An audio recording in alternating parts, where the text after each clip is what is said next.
Bueno, invitados pues y bienvenidos a esta segunda sesión del proyecto de granjas con miras a implementar soluciones relacionadas con el Medellín Challenge. Mi nombre es Juan Felipe Saldarriaga. Yo voy a estar adelante del curso de Internet de las Cosas y estoy adelante del ingreso pues al campus virtual. Entonces quería saludarlos esta mañana y decirles por favor que verifiquen que tienen acceso al campus virtual, ¿cierto?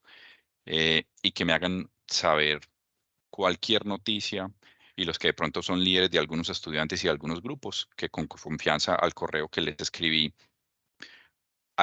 les escribí es el mismo correo con el que están en el campus virtual. Hubo algunas novedades pues con la contraseña para poder ingresar, pero quería entonces darle la bienvenida y aprovechemos el día de hoy para terminar de estar ingresados en el campus virtual. Hoy tenemos un tema bastante interesante que le da una solidez conceptual y teórica al por qué nos tenemos que preocupar por la alimentación, ¿cierto? ¿Qué conceptos amplían el tema de seguridad alimentaria, de soberanía alimentaria y efectivamente en estas soluciones de fondo que estamos persiguiendo, ¿cierto? Porque como humanidad estamos avanzando en una misma dirección. Eh, la semana pasada leí unos artículos de hacia dónde va el mundo. Ahora estamos hablando de Industria 5.0 y estamos hablando de Innovation Zero. Industria 5.0 es una industria que pregunta, cuya pregunta principal es cómo la industria le sirve a la sociedad. Ahí no estamos hablando de inteligencia artificial, no estamos hablando de automatización, sino cómo tiene que ponerse la industria al servicio de la sociedad. Y la otra tendencia importante que rescato que se relaciona con nosotros, Innovation Zero, es una tendencia que dice, tenemos que innovar hacia lograr cero hambre, cero malestar, cero enfermedad. Entonces, este ejercicio está en esa misma línea de los ODS, de lo que queremos como humanidad y que sabemos que podemos lograr. Entonces, como les decía, hoy tenemos parte del equipo de profes que desarrollamos el curso de granjas globales. Hoy tenemos a Gerson y nuevamente tenemos a Sara para orientar este tema bastante interesante. Tengan en cuenta que, insisto, los que manejan de pronto un grupo, están en responsabilidad de un grupo o replican la información después. eh, Todas estas grabaciones, más o menos al final de la tarde, quedarán en el campus. Por eso es bien importante que cualquier novedad, yo hoy voy a estar súper pendiente del chat, del correo durante este rato de la reunión para que me dejen saber cualquier novedad con respecto al ingreso al correo. Como hubo algunas novedades, entonces una tareita importante del día de hoy es completar el formulario de diagnóstico. La idea es que siempre en esos cursos es ver un crecimiento en habilidades, en conocimientos con respecto al principio y al final. Por eso es este formulario de diagnóstico interesante que lo tengamos al principio con los estudiantes para uno al final. Hace el mismo formulario de diagnóstico y mira a ver cuál es la evolución y cuál fue el impacto que causó. Entonces, bienvenidos y espero que estén tan apasionados por el tema del día de hoy como yo lo estoy. Cualquier novedad con respecto a Lava, no puedo ingresar, si puedo ingresar, les pido el favor. Por favor, ingresen. Intenten entrar y me reportan cualquier novedad y bienvenidos. Entonces, adelante, Gerson. Eh, bueno, muy buenos días para todos, espero se encuentren muy bien. Voy a compartir mi pantalla para empezar la presentación de este curso. Entonces, eh, quisiera iniciar presentando. Mi nombre es Gerson Bueno García, soy químico, magíster en química y siempre me ha interesado mucho el tema de la alimentación, el tema de la nutrición. Creo que es un tema que nos permea para la vida. Muchas veces los estudiantes siempre tienen la pregunta, bueno, ¿esto para qué me sirve? Yo creo que entender esto nos sirve precisamente para la vida, para llevar una mejor calidad de vida. Entonces vamos a empezar hablando de eso, de qué es alimentarse. Entonces, primero, ¿qué es un alimento? Entonces es todo producto natural o artificial, elaborado o no. ¿Por qué decimos elaborado no? Porque tanto frutas, vegetales que ya son producidos por la naturaleza, como los tratamientos que nosotros ya como seres humanos le damos, entran de lo que es un alimento. Importante que aporta al organismo que lo ingiere, y en este caso nosotros como seres humanos, energía y nutrientes. Eso es lo que consideramos que es un alimento. Cualquier producto que nos aporte energía y nutrientes necesarios para los procesos biológicos, que ya veríamos como cuáles, como la respiración, como el solo hecho de mantener la temperatura corporal. Entonces, dentro de esa clasificación de qué es un alimento, quedan excluidas las bebidas alcohólicas. Entonces, por ejemplo, aquí dicen que quedan incluidas en la presente definición las bebidas no alcohólicas, que sería lo mismo decir que quedan excluidas las bebidas alcohólicas. ¿Por qué? Las bebidas alcohólicas aportan energía, pero no aportan nutrientes. Inclusive, en muchos aspectos o en muchos momentos, no sé si se han ido notando que los alimentos están teniendo sellos de alto en azúcar, alto en sodio, alto en grasas. Sin embargo, las bebidas alcohólicas, una cerveza no tiene ningún sello, un vino no tiene ningún sello. Entonces, puede dar la falsa idea de que es saludable, que no tiene azúcar, que no tiene sodio, cuando no lo es cierto. Simplemente no tienen sellos porque no se consideran sustancias que alimenten, no se consideran un alimento. Entonces, no es que no sean, no es que no tengan exceso de azúcar, ya sabemos que un ron, que un whisky tiene un alto contenido de azúcar, solo que no se pone la etiqueta porque no se considera un alimento. Bueno, también dentro de esta categoría de alimentos entran lo que son las especias. Entonces, pimienta, cúrcuma, todo eso con que adobamos y con que damos ahora los alimentos también entran dentro de esa categoría. Muchos aportan algunas vitaminas, algunos minerales. Bueno, entonces, eh, siguiendo ese hilo, entonces, ¿para qué necesitamos alimentarnos? Pues los seres humanos necesitan energía y todo organismo vivo necesita energía para poder realizar los procesos biológicos que lo mantienen con vida. Entonces, principalmente, los seres humanos gastamos la mayor parte de nuestra energía manteniendo la temperatura corporal. Sabemos que la temperatura humana está rondando los 37 grados, que por encima ya consideramos fiebre, por debajo hipotermia, y son límites muy concretos. 41 grados de temperatura, o sea, 4 grados por encima, ya estamos hablando de que hay muerte celular y que puede haber una incidencia grave, y por debajo de 36 ya también estamos viendo que hay muerte celular por pérdida de calor. Entonces, una gran parte de la energía, casi el 60% de esa energía que nosotros requerimos, la mantenemos en esos procesos, mantener la temperatura, respirar, procesos cognitivos. Y otra parte la destinamos a otros procesos que ya sería como movernos, caminar, el hecho de comer, alimentarnos, es un proceso energético. Entonces, inclusive muchas veces cuando tiene mucha hambre y almuerza, siente que queda muy cansado, o siente que queda falto de energía, que se quiere como acostar, porque el cuerpo humano está gastando energía primero para poder obtener los nutrientes y la energía de los alimentos, pero primero tuviste que gastar energía. Entonces, la alimentación es una componente fundamental de cualquier organismo vivo. Y para nosotros los seres humanos, pues algo que le dedicamos y que nos compete aún más. Bueno, de dónde podemos obtener esos nutrientes o qué son los nutrientes que estábamos hablando anteriormente? Entonces, básicamente, esos nutrientes, esa energía la obtenemos de tres grandes grupos que se llaman biomoléculas. Entonces, hablamos de proteínas, carbohidratos y lípidos, o también llamados grasas. Entonces, esos diferentes biomoléculas aportan diferente cantidad de energía por cada gramo que se consuma. Entonces, vemos que las grasas aportan mucha más energía que los carbohidratos o que las proteínas. Eso es una de las limitaciones para las dietas altas en grasas, que suelen ser hipercalóricas, una alta cantidad de calorías. Y cuando una persona ingiere más calorías de las que necesita, empieza a acumular esas calorías en forma de grasa. Entonces, cuando nosotros ingerimos una mayor cantidad de calorías, lo que va a empezar a pasar es que es lo que conocemos como engordar. ¿Cierto? El tejido adiposo que se empieza a generar pasa al abdomen, pasa a ciertos sitios que sirven como reserva de energía para el cuerpo.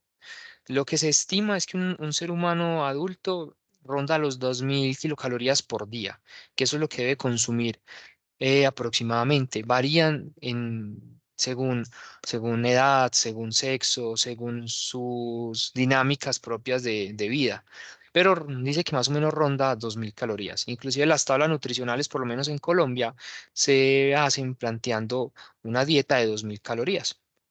Eh, en el curso les voy a compartir el enlace de este calculador de calorías. Entonces, ya va a compartir por el chat también para que lo tengan de una vez. Y ahorita en ese espacio que tienen para completar las actividades, lo puedan realizar. Les, más o menos, esto es un estimado, ¿cierto? Cada persona debería hacer este análisis un poco más según sus propias dinámicas y asesorado pues por un profesional. Yo voy a poner en este caso mi edad, que son 35 años, yo mido 181 centímetros, soy de sexo masculino y peso 71 kilogramos. Y tengo una actividad de ejercicio ligera. Entonces, someramente o de una forma muy superficial me dice que yo necesito 2.297 kilocalorías por día. Esto variará, esto obviamente no es lo mismo uno para cada día puede estar variando su cantidad, pero sí nos da un aproximado de, de lo que deberíamos estar ingiriendo. Entonces, no es el hecho de empezar a contar calorías cada día, pero sí hay que tenerlas en cuenta, sí hay que saber más o menos en cuántos límites estoy para no estar sobrepasando siempre o todos los días estar sobrepasando esa cantidad. Más adelante veremos algunos ejemplos de cuántas calorías y cuánto aporta cada diferentes alimentos. Entonces, para hablar un poquito de esas biomoléculas, vamos a iniciar con los carbohidratos.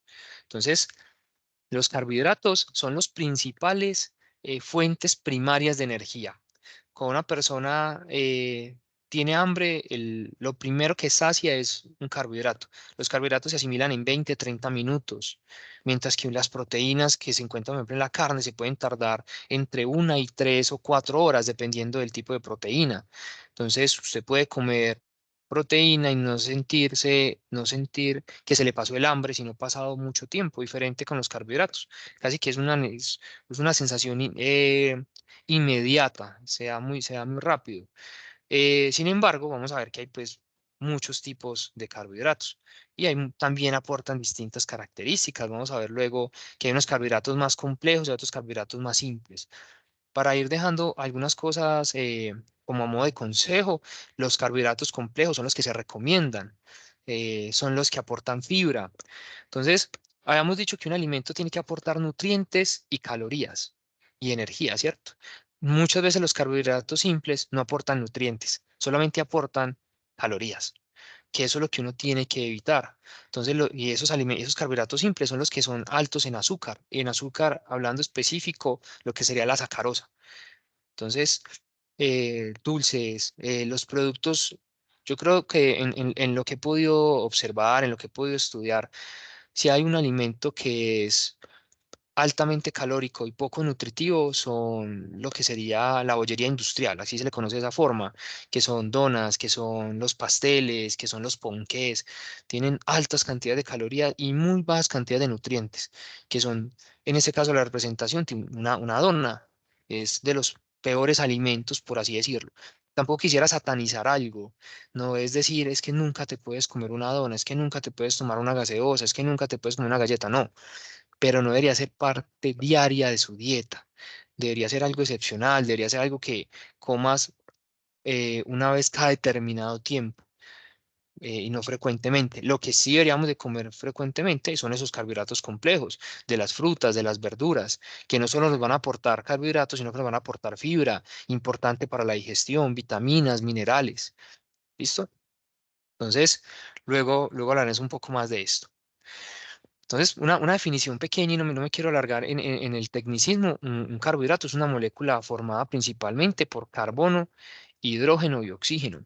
Inclusive se le llamaba carbohidratos porque en su fórmula empírica se encontró que era carbono y aguas. En su momento se pensaba, se analizaba como aguas. Entonces, 6 moléculas de H2O por 6 átomos de carbono. Entonces era carbonos hidratados. Entonces, de ahí viene su nombre. Ahora se le conocen de azúcares. Entonces, uno cuando escucha la palabra azúcares, inclusive en muchas tablas nutricionales, sale ese azúcares. Entonces, uno no puede especificar qué es el azúcar de cocina, que es la sacarosa, sino que es el grupo completo de la familia de los carbohidratos. ¿Listo? Entonces, dentro de los carbohidratos están los monosacáridos. solo que los monosacáridos son muchos. El principal exponente de ellos es la glucosa. Y la glucosa es la principal fuente de energía en el cuerpo. A las células únicamente pueden dar glucosa. Están así que los virus se asemejan a la forma de la glucosa para poder pasar por la membrana celular. La membrana celular es una membrana que permea las distintas sustancias y solo permite el paso de agua y glucosa. Sin embargo, algunos virus se asemejan morfológicamente en su forma a la glucosa para poder traspasar esta membrana y poder albergarse en el núcleo de la célula y hacer su proceso de reproducción. Entonces, los monosacáridos son una cantidad, son glucosa, galactosa, fructosa, pero dentro de ellos nos vamos a extender porque vamos a ver como principalmente lo que está en los alimentos. Y los alimentos es difícil encontrarlos de manera individual, casi siempre se encuentran unidos. Y ahí es donde empezamos a hablar de lo que serían los disacáridos. ¿Qué es un disacárido? Es la unión de dos monosacáridos, ¿cierto? Entonces, y hay dos que son los más representativos, lactosa y sacarosa. Vamos a hablar un poco de ellos. Entonces, ¿qué es la lactosa? La lactosa es el azúcar que está en la leche. Entonces, de nuevo retomando el azúcar, visto como el nombre para una categoría de compuestos que son los carbohidratos. Entonces, la lactosa es la unión de una galactosa y una glucosa, ¿cierto? Son dos sustancias unidas, ponen la glicosico que forman la molécula de la lactosa. Es principal porque la producen todos los mamíferos, ¿cierto? Y la producen todos los mamíferos en lo que nosotros consideramos la leche. En Colombia y en mayor parte de Latinoamérica, la leche que se permite su comercialización y producción de alimentos a partir de ella es la leche de bovinos, bufalinos y caprinos, o sea, lo que serían vacas, búfalo y cabra. Esa es la leche que se puede comercializar, esa es la leche que se pueden hacer alimentos a partir de ella. Entonces encontramos obviamente los quesos de vaca, pero queso también de búfalo, queso de cabra, que es no es que las demás mamíferos no se pueda obtener leche y no es que no tenga también un valor nutricional, no es que no sea un alimento, solamente que de estas tres especies se ha legislado y se ha controlado su distribución. Entonces, sabemos qué características tiene que cumplir la leche de esas especies para que sea considerada inocua para ingerirla para el ser humano. Entonces, esa es como la característica.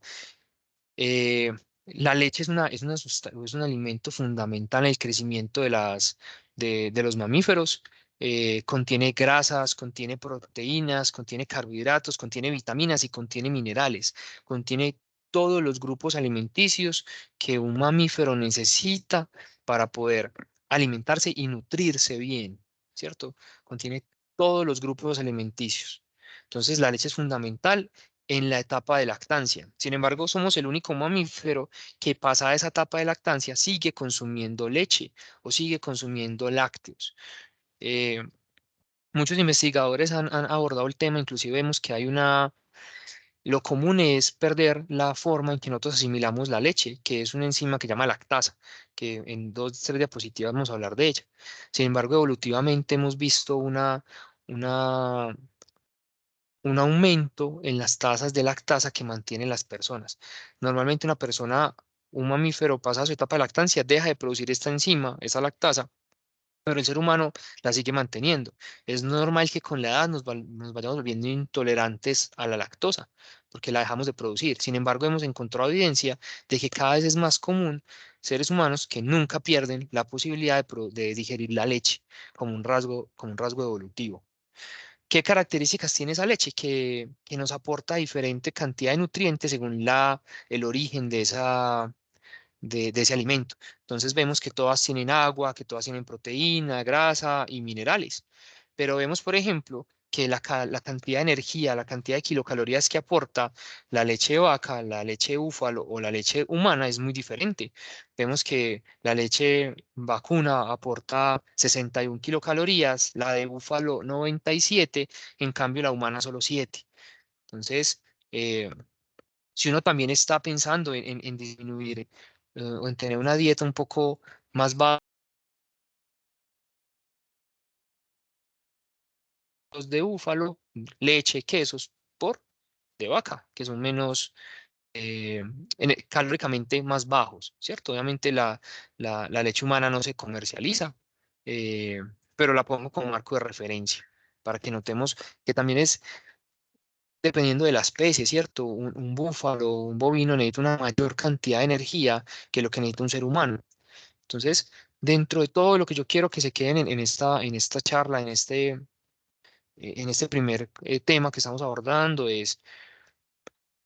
no es, de nuevo, como decía, satanizar algo, sino tener en cuenta que los alimentos aportan diferentes cantidades de nutrientes, aportan diferente cantidad de calorías y que nosotros tenemos que tener en cuenta en nuestra alimentación eso para poder nutrirnos, para poder estar mejor eh, energéticamente hablando desde el punto de vista de sano, ¿cierto? De no estar con enfermedades. Listo. Como les mencionaba antes, el ser humano necesita y a la célula solamente puede entrar glucosa, pero vemos que la leche es una unión de dos, galactosa y glucosa.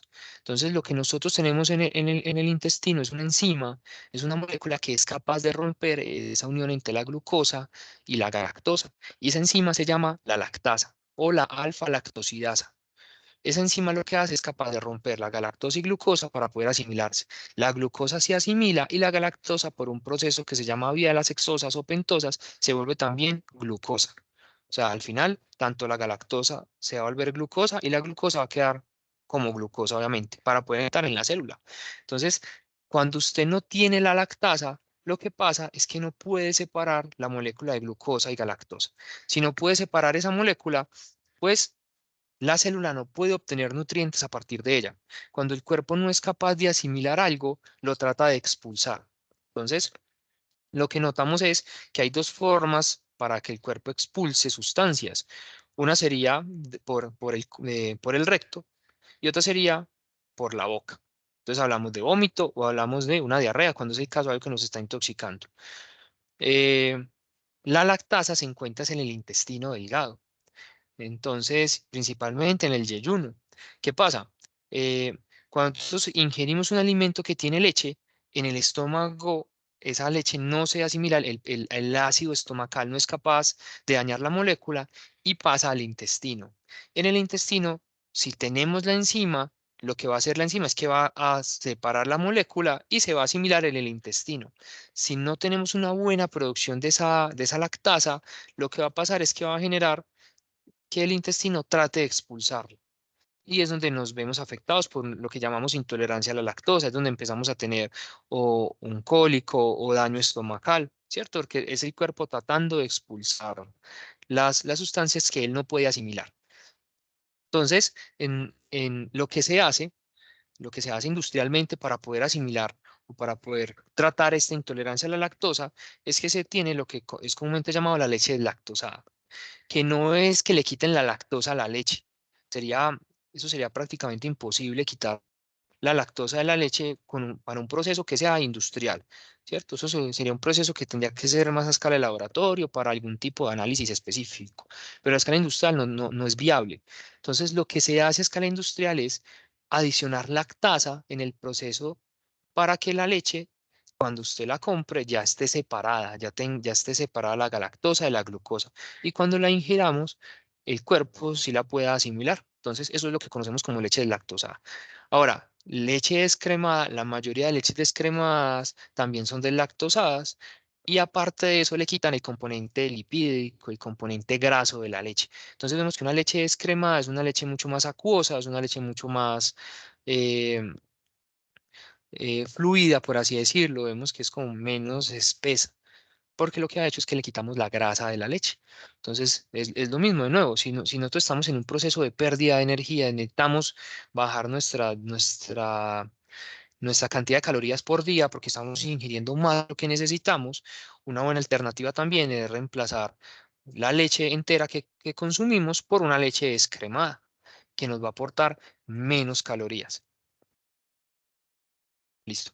Dentro de esos dos disacáridos que hemos hablado, que principalmente hemos dicho que era la lactosa, y en ese caso la sacarosa, esta sacarosa es lo que sí conocemos comúnmente como azúcar.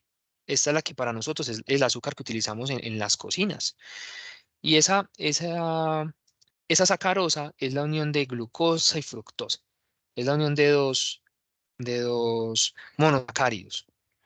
Entonces, esa sacarosa de por sí es una molécula, perdón, que no se encuentra fácilmente en la naturaleza.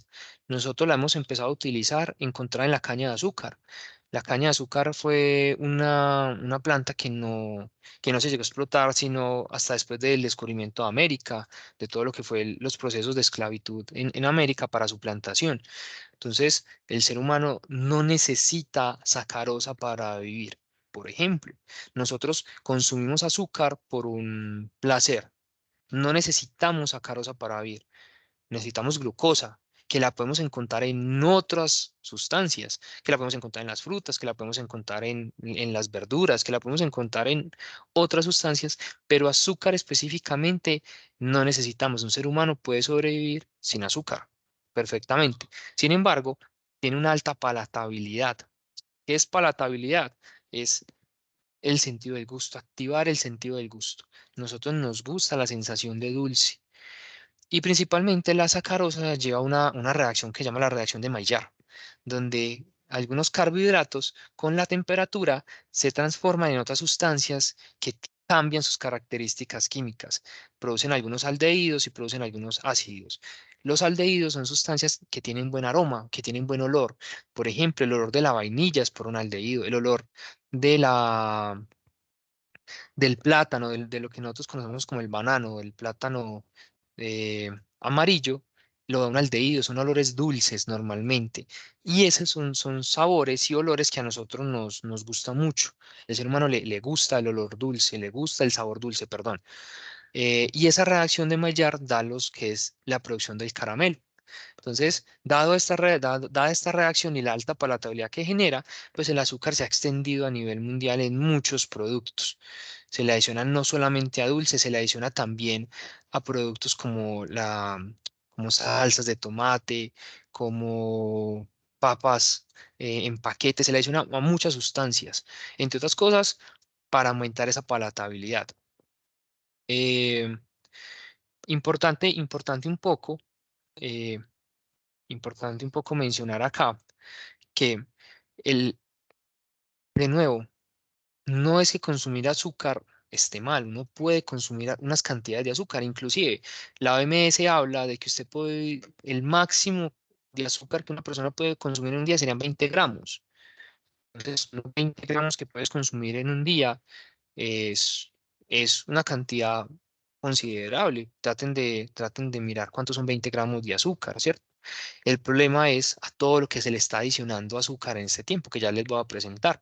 Entonces, uno de los peligros de las dietas altas en azúcar es principalmente que todos los azúcares, cuando yo les decía que son la primera fuente de energía, una persona ingiere alimentos y lo primero que se metabolizan son los azúcares, se obtiene energía de ahí. Una vez el cuerpo sacia sus necesidades calóricas, la otra parte la biotransforma en grasas, principalmente colesterol, lípidos, y esas grasas se bioacumulan.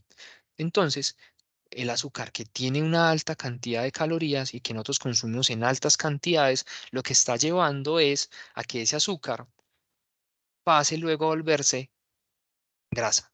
Entonces hay vías metabólicas para transformar todo lo que nos genera en exceso en grasa. Entonces, eso es lo que está pasando. Consumimos unas cantidades desbordadas de azúcar que como saciamos la necesidad calórica del cuerpo rápidamente, todo lo que se ingerió de más se biotransforma y se vuelve grasa. Entonces, estamos teniendo un serio problema de obesidad. Por ejemplo, esa sería una representación de la cantidad de azúcar que tienen ciertos productos. Una Coca-Cola con azúcar tiene una cantidad desbordada de azúcar. Red Bull. Pero no solo eso, lo encontramos también en alimentos como las papas, como los embutidos, en este caso como el salami, como el chorizo, caldos de cocina, eh, embutidos, alimentos congelados tienen una alta cantidad de azúcar, obviamente bebidas azucaradas, como es el caso de la gaseosa. Entonces, vamos a ver que la mayoría de productos que están empacados contienen altas cantidades de azúcar. Eh, Hay una regla también en el punto de nutrición, es que uno dice, ¿cuáles son los mejores alimentos? Los mejores alimentos son los que son más parecidos a un alimento real, a algo que usted encontraría en la naturaleza. Me explico. Por ejemplo, los embutidos como el salchichón, como la salchicha, son hechos a partir de carne. ¿Cuál sería el mejor salchichón? ¿Cuál sería el mejor embutido? El que más se parezca a la carne. Entonces, si nosotros vemos las salchichas son muchas veces rosadas. Entonces uno dice, ¿qué tanto se parece esa salchicha a la carne? Entonces resulta que esa salchicha tiene un procedimiento que se le adicionó azúcar, se le adicionaron nitritos para conservarla, se le adicionaron muchas cosas. En cambio, yo veo un chorizo español o yo veo lo que sería el jamón serrano, que tiene un color rojo, que tiene un aspecto, hasta una textura, es carne, es muy similar. Entonces uno dice, esos alimentos son mucho mejores. Cuanto más se parezca el alimento que usted esté consumiendo al real, también se considera que es mucho más sano. Entonces, eso lo podemos expandir a muchas cosas. Las papas Pringles, por ejemplo, son papas que no son papas fritas, literalmente. Es una mezcla de papas, se trituran las papas, se le adiciona especias, se le adicionan otras sustancias, y eso es lo que consideramos como las papas Pringles. Entonces, si uno desde el punto de vista que les mencionaba, pues es mucho mejor comerse unas papas de paquete normales que unas Pringles. ¿Cierto? De nuevo, es todo relativo, hay que mirar, deberíamos ser más conscientes y mirar las tablas nutricionales que están los alimentos, ver qué es, por qué está formado, qué tiene hecho. Entonces, eso es como el llamado. El problema real del azúcar es el exceso de azúcar que estamos consumiendo, que no es solo el azúcar que usted le echa a su café, no es solo el azúcar que usted le echa a un jugo, no es solo el azúcar que usted le echa a algo directamente, sino que todos los demás alimentos que estamos consumiendo ya tienen azúcar también. Entonces, esos 20 gramos que les mencionaba como máximo que podemos estar consumiendo, lo estamos sobrepasando con creces muchas veces. Entonces, el azúcar, eh, cuando hay una cantidad, en las cantidades que estamos consumiendo de azúcar, se han asociado muchas enfermedades asociadas a él, principalmente enfermedades cardiovasculares. Entonces sabemos que puede aumentar la hipertensión, sabemos que puede aumentar los infartos, derrames cerebrales, hay muchas enfermedades. Yo creo que todos conocemos el caso de la diabetes. Hay dos tipos de diabetes, diabetes tipo 1 y diabetes tipo 2. La diabetes tipo 1 es hereditaria. No podemos hacer mucho en esa. Es la diabetes tipo 1 de la persona que no produce naturalmente una enzima que se llama la alfa-glucosidasa, lo que nosotros conocemos eh, comúnmente con el nombre de, perdón, se me está yendo. Se me fue el nombre se me fue el nombre común de la enzima. Es la alfa-glucosidasa, que es lo que una persona se termina inyectando para poder, la insulina. Muchas gracias, Juan. La insulina. El nombre químico es la alfa-glucosidasa. Entonces, una persona con diabetes tipo 1 no produce insulina. ¿Qué hace la insulina? La insulina separa la molécula de sacarosa, la parte en dos, haciendo también que se pueda asimilar la glucosa. ¿Qué pasa si no tenemos esa insulina?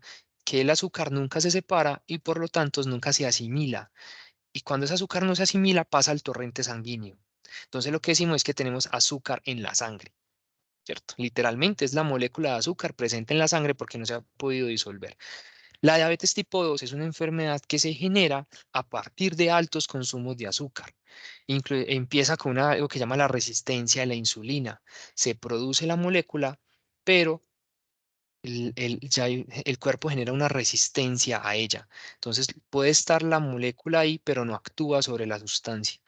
Y entonces empezamos a ver lo que es la diabetes tipo 2. La diabetes tipo 2 es una enfermedad completamente evitable. La diabetes tipo 2 es una enfermedad que usted con sus hábitos de vida puede evitar completamente. Entonces hay muchas enfermedades que no se puede, usted puede disminuir los riesgos de cáncer. Sin embargo, siempre hay una probabilidad de que te dé por la naturaleza de la enfermedad, cosa diferente de la diabetes tipo 2, que se genera por altos picos de insulina, por altas cantidades de azúcar que se consuman. Entonces, ¿qué es un buen hábito de vida? Ejercicio frecuentemente, más o menos se habla de entre 160 a 200 minutos de ejercicio a la semana, más o menos lo que sería 2 horas y media. Eso disminuye el riesgo de diabetes tipo 2 porque hace también que se consuma gracias Juan, que también que se consuma parte de ese azúcar que habíamos dicho que se vuelve que se tiene que volver energía y que se asimilarse, pues entonces se está gastando. Y obviamente eh, la dieta es la principal, inclusive este curso es muy...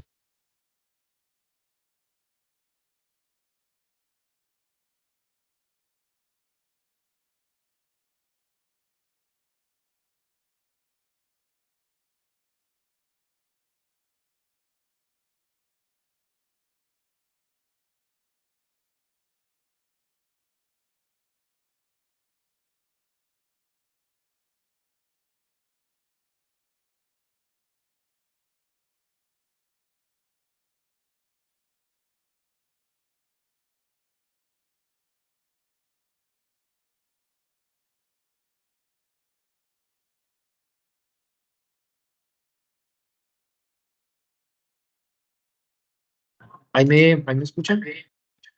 Listo. Sí. Bueno, muchas gracias. Entonces retomo, nosotros nos comparamos con nuestros abuelos y decimos, por ejemplo, es que mi abuelo vivió hasta los 90 años y comía todos los días fritos, arepa, comía arroz y no le pasaba nada. Pero es que es muy diferente la actividad física, el aire que respiraban nuestros abuelos. Normalmente acá o en Colombia, en nuestra región, donde nos encontramos, donde yo me encuentro, que es la región paisa, la región andina, eran agricultores, eran personas que caminaban todos los días una cantidad determinada para ir a sembrar café, para ir a recoger plátano con un esfuerzo físico y que respiraban una calidad de aire muy diferente al que respiramos nosotros. Lo otro, su abuelo, lo más probable es que no consumiera todos los días gaseosa, que no desayunara con un cereal tipo Zucaritas, ¿cierto? Comía comida real, por así decirlo. Eso es una de las cosas que decimos, comida real. Entonces, efectivamente, comía frito, sí. No, nosotros, pero nosotros no nos podemos comparar, porque mientras que nuestros abuelos hacían una actividad física intensa por sus propias labores, nosotros estamos sentados muchas veces en un escritorio, muchas veces todo el día y muchas veces nos comemos lo mismo. Es la historia de la bandeja paisa. La bandeja paisa se le empacaba a los jornaleros con frijoles, huevo, arroz, plátano, chicharrón, carne y se le empacaba en unos contenedores, unos portas, pero esa era la comida para el día. Esa era la comida que la persona se llevaba para todo un día de trabajo, porque por las distancias que se tenía que desplazar era muy difícil volver para almorzar o volver para desayunar. Pero nosotros nos la estamos comiendo muchas veces en una sola, en un almuerzo, una bandeja paisa hipercalórica para estar luego sentados en un escritorio trabajando. Esa es una diferencia. Entonces, es el mito de mi abuelo hacía esto, no le pasó nada, pero entonces a mí, ¿por qué? ¿Por qué me va a pasar? Porque cambió muchas cosas. La calidad de los alimentos, también el hecho de que no tenemos o que tenemos que transportar alimentos de ciudades a otras y que tengan que adicionarse en conservantes, preservantes y muchas más otras que sabemos que están intercediendo con la calidad de la salud de las personas. Eh, Continuando con la diabetes tipo 2, ¿qué pasa cuando tenemos ese azúcar en la sangre? Que lo que llega a pasar también es generar inflamaciones, retención de líquidos. Entonces una persona no es capaz de eliminar líquidos de la misma forma y principalmente que cuando se dan cortes, cuando se tiene que cicatrizar en la sangre van eritrocitos, van glóbulos blancos que son los que tienen que empezar como a hacer el proceso de control. Esas moléculas de sacarosa impiden en otros casos la buena cicatrización, impiden algo y lo que puede generar es eso, una persona con diabetes, una cortada, un mal procedimiento puede llevar a una infección, una gangrena, a tener que amputarse los pies. Principalmente se acumula el azúcar también porque es una molécula más pesada que los glóbulos rojos que van en la sangre, termina cayendo y se termina depositando más en las extremidades inferiores. Listo. A partir de eso se generaron algunas sustancias que son los edulcorantes. Entonces, qué es el poder edulcorante? Es qué tan dulce me sabe algo. Entonces, por ejemplo, vemos que la sacarosa tiene un poder edulcorante de 100, se le asignó un poder edulcorante de 100. La fructosa tiene 173, por ejemplo. Las frutas son ricas en fructosa. Por eso usted las frutas las prueba y te saben más dulces. La miel es rica en fructosa. Por ejemplo, la lactosa en teoría es poco dulce. Y uno dice, ve, ¿por qué la leche lactosada me sabe más dulce? porque como la leche lactosada, recordemos que es galactosa y glucosa ya separada, la galactosa tiene un poder edulcorante de 32 y la glucosa de 74, separadas hacen mucho más que la lactosa que solo tiene 16. Entonces te prueba la leche deslactosada y te sabe más dulce porque efectivamente esos monosacáridos por separado son más dulces. Entonces se están tratando de hacer edulcorantes sintéticos, la sacarina, el ciclamato, el aspartame, la stevia, que son mucho más dulces que el azúcar y que se pueden reemplazar. ¿Qué hemos visto? Que esos edulcorantes también pueden llevar problemas alimentarios y también pueden llevar problemas. Se han asociado algunos edulcorantes con cáncer, inclusive la Coca-Cola. Coca-Cola, no sé si ustedes recuerden que empezó Coca-Cola cero, luego le tocó sacar Coca-Cola Light y ahora cambió su imagen como Coca-Cola sin azúcar. No es solamente un cambio de imagen, el primer edulcorante que se estaba utilizando se demostró que era cancerígeno. Entonces Coca-Cola tuvo que eliminar ese edulcorante, cambiarlo por otro y remover del mercado todos los lotes que estaban con ese edulcorante. Eso lo hizo principalmente en Europa, Estados Unidos, en América no. Entonces, una cantidad de tiempo estuvimos consumiendo un edulcorante que se ha demostrado, por ejemplo, que era cancerígeno. Entonces, dentro de las actividades que le estamos proponiendo, les voy a dejar dos artículos de la universidad, de dos universidades mexicanas que se han encargado de estudiar el tema sobre qué riesgos tienen esos edulcorantes artificiales. Sin embargo, si yo en este momento les digo, para mí no es satanizar, pero uno se puede ir reemplazando. Si usted me pregunta a mí, ¿es mejor tomar Coca-Cola sin azúcar o cualquier gaseosa sin azúcar a una gaseosa normal? Yo te diré la, la bebida carbonatada, la bebida gaseosa sin azúcar. Entonces, que también uno puede ir llevando la otra. Entonces, por ejemplo, el agua con gas. El agua con gas te puede aportar ese frescor que uno muchas veces busca en la gaseosa con unas condiciones para alimentación muchísimo más favorables. Entonces, es eso. En el tema de la alimentación y la nutrición, es ir mirando, cambiar hábitos, ir reemplazando por cosas. Si yo les dijera en estos momentos, no se vuelvan a tomar una gaseosa, yo creo que ninguno sería capaz de cumplirlo. Pero si les digo, hey, vamos cambiando, van pasando a gaseosa sin azúcar, ¿qué tal si empiezan a probar un agua con gas? Y esos cambios sí se pueden mantener en el tiempo. Y es lo que realmente va a ser un cambio en la vida de las personas, cómo mantener esos cambios en el tiempo. Bueno, el grupo más importante de biomoléculas estarían las proteínas. Los carbohidratos prácticamente son fuente de energía, importante sí, pero las proteínas vamos a ver que son mucho más importantes porque cumplen funciones en el organismo mucho más específicas. ¿Qué son las proteínas? Las proteínas son las uniones de varios aminoácidos. Entonces, así como los carbohidratos son las uniones de varios monosacáridos, los aminoácidos las proteínas, perdón, son las uniones de varios aminoácidos. Hay 20 aminoácidos, no los voy a presentar porque ya sería un poco muy química la explicación de las diferencias de cada uno, pero un aminoácido básicamente es un compuesto formado por un grupo amino y un grupo carboxilo, de ácido carboxilo, entonces forma un aminoácido. Y son estructuras y son compuestos que dan la posibilidad de unirse entre ellos. Entonces ellos se unen entre sí en algo que se llama el enlace peptídico. Entonces, ¿qué es una proteína? Son la unión de muchos aminoácidos unidos entre sí. Y eso es lo que hace una proteína. Entonces, nosotros de los 20 aminoácidos que usamos, podemos sintetizar 11. Esos 11 aminoácidos los podemos sintetizar. El cuerpo humano es capaz de descomponer y sintetizarlos. Y hay otros que no puede sintetizar, que tenemos que consumirlos de la dieta. Entonces, hay unos aminoácidos que llaman esenciales que tienen que ser consumidos en la dieta.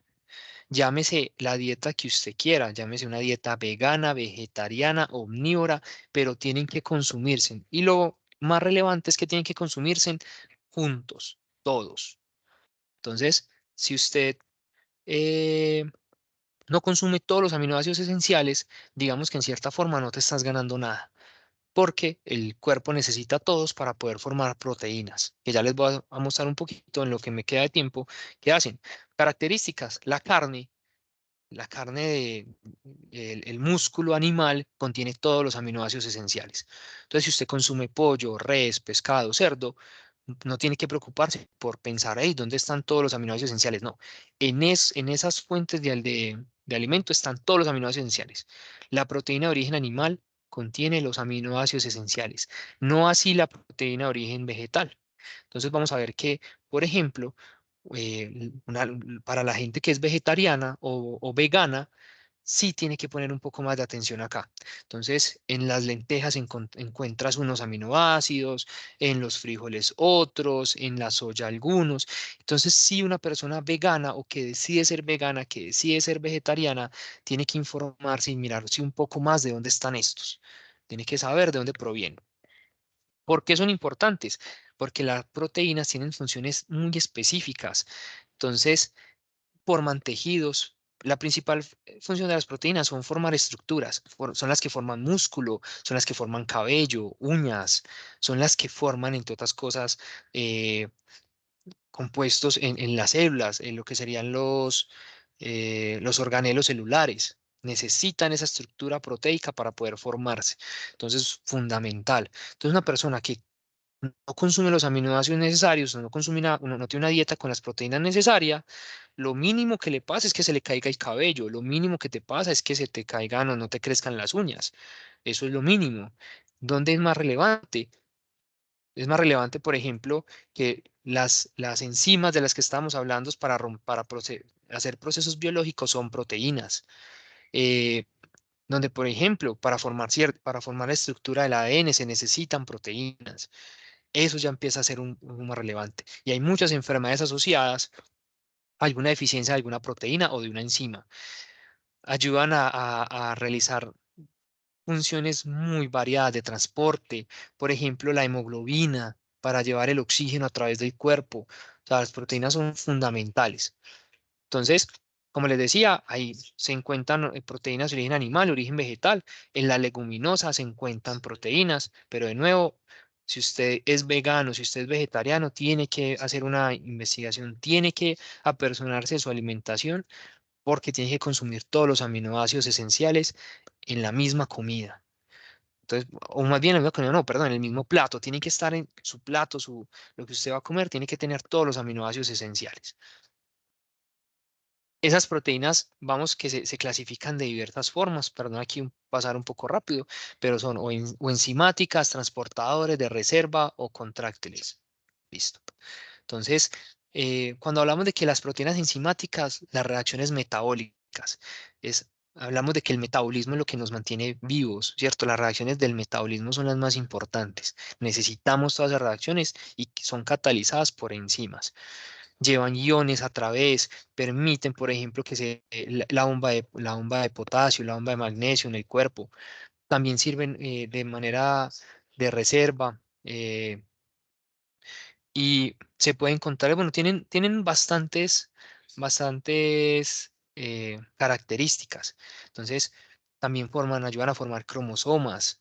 Entonces, si ustedes notan, las proteínas ayudan a formar también los que son los glóbulos blancos, son precursoras para formar la testosterona, el estrógeno, para formar toxinas, eh, tanto para los animales, por ejemplo, que necesitan esas toxinas como mecanismos de defensa, o esas toxinas que para nosotros consideramos toxinas porque pueden ser perjudiciales para nosotros, pero que otros organismos las utilizan en sus procesos biológicos.